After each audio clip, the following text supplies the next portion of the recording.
there, welcome to the Gardens and Graveyard channel.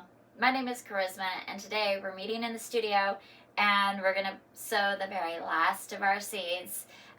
No more indoor seed starting after this. I do have a little bit more potting up to do in the greenhouse, just because we have a few more weeks before we can put things out into the garden, just because we get really a lot of rain during this time of year. We're plenty warm enough to be planting out in the garden at this point, but we get so much rain that a lot of times it will drown the seedlings or just pelt the seedlings so much that they, get flattened and they don't thrive. So I like to keep my annuals and my seedlings in the greenhouse, usually till the end of April, early May, sometimes even later.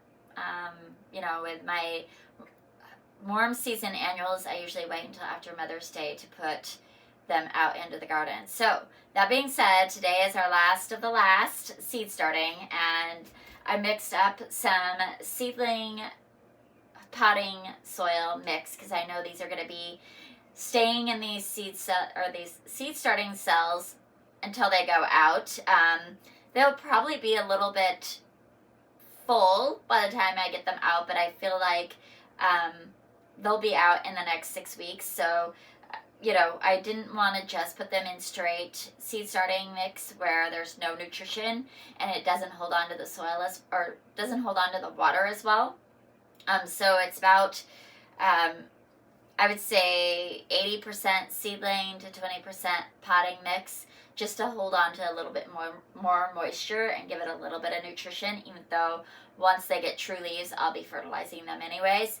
But they will just go from here to the seed starting station on a heat mat, and once they get true leaves, they'll get transitioned out into the greenhouse, and then they'll just live out there until it's time to put them in the garden.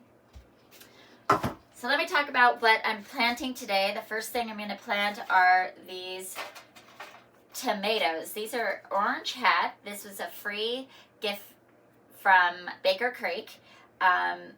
Anytime you order from Baker Creek Heirloom Seeds, once you hit a certain threshold of how many packets, and it's pretty small, like 3 packets, 5 packets of seeds, I don't know. Maybe it's a dollar amount. I can't ever remember what the criteria is because I almost always meet it just like by accident, no matter how many seeds I buy. Which I don't buy crazy amounts of seeds, even though it feels like it sometimes. Anyway, Baker Creek always sends out a free gift of seeds to just so you could try something different. And it's usually not related to anything that you are ordering. So like when I order a whole bunch of vegetables, they're more likely to send me like a vine, a decorative, ornamental flower or something like that. This time I ordered a bunch of zinnias and I got some tomatoes. So these are the Orange Hat tomatoes. They're little, right? They're little guys. It says that they're extra dwarf bush plants that grow 6 to 9 inches. Oh my gosh, you guys, how cute is that? But produce oodles of tiny orange orbs bursting with fruity sweetness. Perfect for growing indoors, on the patio, or as an edible ornamental in beds, borders, or mixed containers. I'm so excited to grow these. How fun. Tomatoes don't do very good in my garden because we just don't get hot enough. So last year I was able to plant tomatoes in my greenhouse and get fruit, which was really exciting. So they're kind of finicky to start, so I don't bother starting them because I only need 1 or 2 tomatoes ever. And then you get a packet of like 500 seeds. I don't need that many tomatoes. So I didn't buy any tomato seeds to start, but since these were free, we're going to start them. And I'm really excited because how cute, a 6-inch shrub of tomatoes just filled with oodles of bursting sweetness. I can't wait. But I will be buying tomato plants at the local Master Gardener sale when they have that in the next month or so. And then I'll grow my tomatoes in the greenhouse. But with all of these, I'll be able to grow a few in the greenhouse and a few outside to see how they do. Because I've been kind of wondering if the dwarf or the little, the little tomatoes, the cherry tomatoes or the grape tomatoes, if those might produce, if it would be enough heat and sunshine in my garden for those.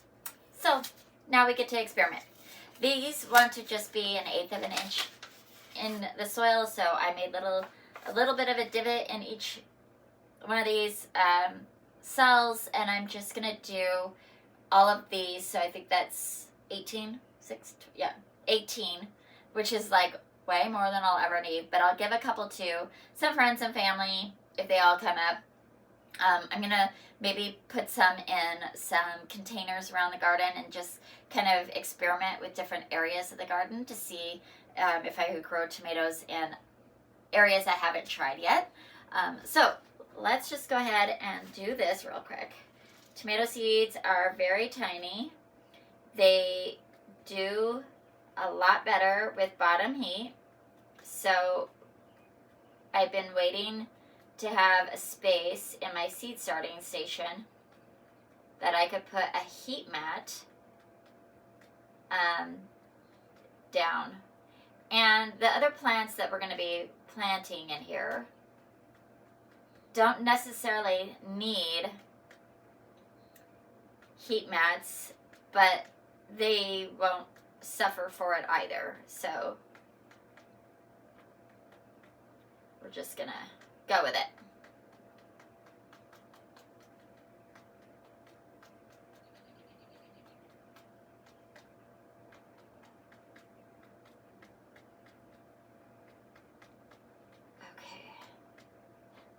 Sheesh, they're kind of sticky.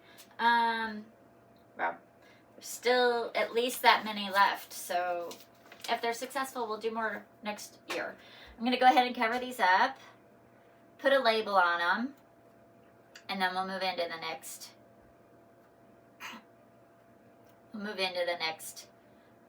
Seed category.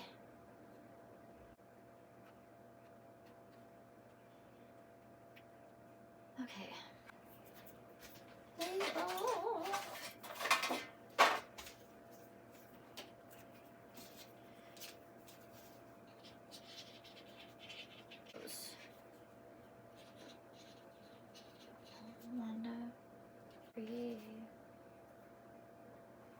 And this is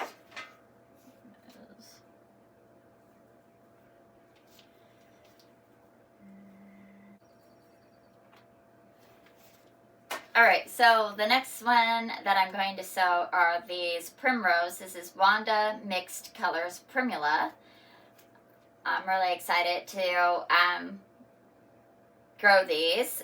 And, they're pretty easy to come by, but if you want like a whole bunch of colors, it's just easier sometimes to grow yourself. These are primula. These just want to be surface sown, and these can be a perennial or a biennial. They're usually a perennial in my garden. I usually just buy the actual primrose, wherever I'm at, and I just put them all in a collection together, and they come back year after year after year. But I put them in a very wet, very shady space, and I think sometimes they rot. They don't necessarily not come back. I think they just rot out. Anyway, I want to put them in a couple more places, so I'm sowing my own this year. There's not as many in this seed packet, so I want to make sure that all 18 cells get a seed. Man, they are incredibly tiny.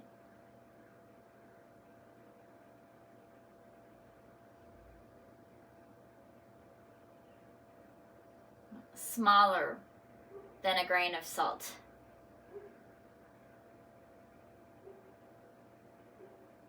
Maybe the size of a mustard seed. Maybe smaller. They're really tiny. Oh gosh, okay.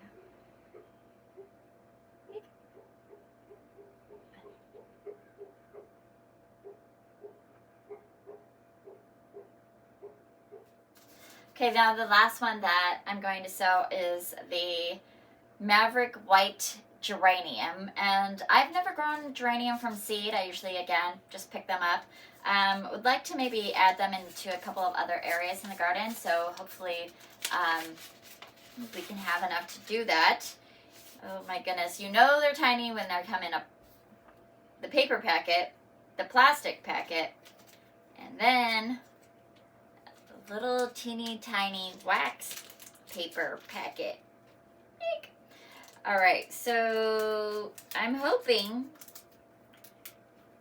that there's enough to fill all of these. Does it say how many there are? Oh, there's 10 seeds. There's not enough to fill all these. Okay, so that's fine. Let's move this over here. And we'll just do these, and then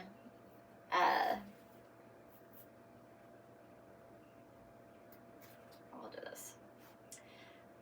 I'm going to do these 2 6-packs, and then over here I do have some nasturtium seeds that I saved, and they could go out into the garden directly. I was going to plan on popping them outside, but it should be just as easy to start germinating some of them inside and get them going. So since I'd like to have a full tray of seeds going, so we'll just go ahead and do that here. Geranium seeds also want to be surface sown. I should say that the primrose says to cold stratify, and these all have been in my refrigerator with my poppy seeds over the last several weeks, so I think they'll be okay. I don't know that I needed to do that for these, but I wanted to remember they were all going to be done together, so I put them in a plastic bag together and put them in the fridge. So that's what we did. Oh, just did that. Like 6, 9, 6.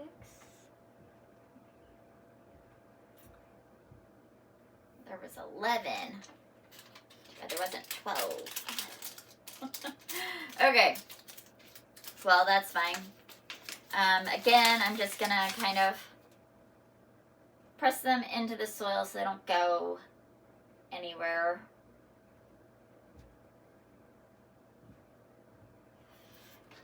And then let's go ahead and do these nasturtiums. These are the buttercream nasturtiums, and I saved them a few years ago. So actually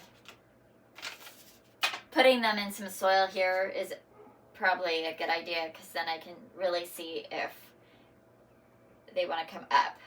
And the nasturtiums can go in about 1/2 inch. Easy to tell because their seeds are quite large, like pretty big. So we'll just, I was thinking that I would do a little test on them to see if they were viable, but I didn't get around to doing that yet. So I'm just gonna put all of these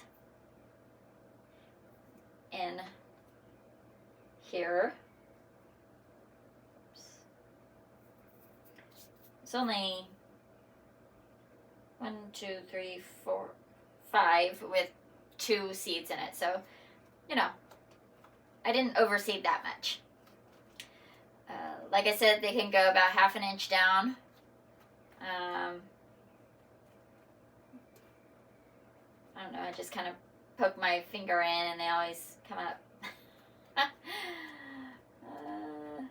Okay.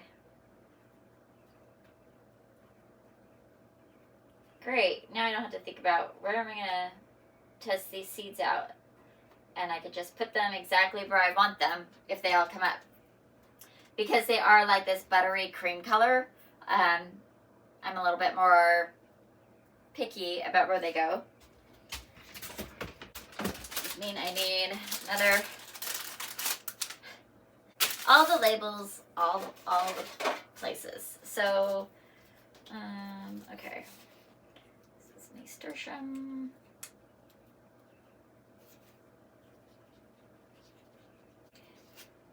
Cool.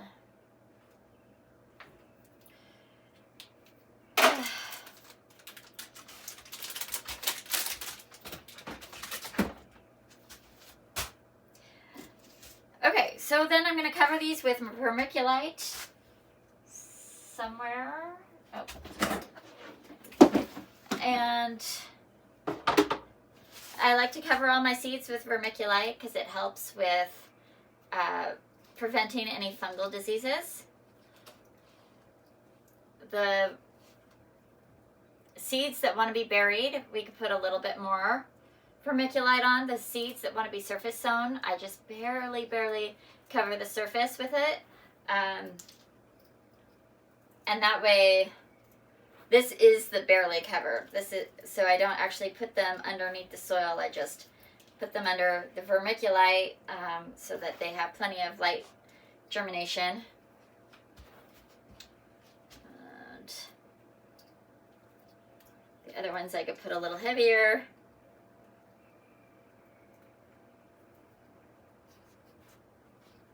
Okay.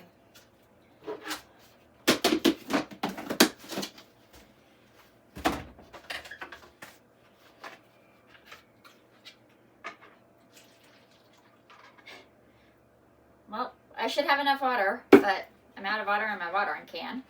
And then I just use, this is like a water bottle, and it has these fun little tops that I just get on Amazon, and they've got a little sprinkler top on the top of them.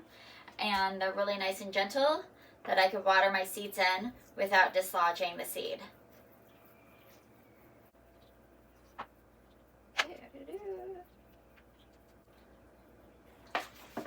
Alright, that is going to be it for today. We've got tomatoes and primrose and geraniums and nasturtiums all sown, and that is it. We're done with seed starting. Like I said, you'll probably see one more video of me uppotting all of a bunch of little packs like this into larger containers like this that they can live in for the rest of the spring. And that's it. Just really looking forward to being outside. Alright, so that's going to be it for today's video. Until the next time, keep celebrating your life, and I'll see you in the next video. Bye.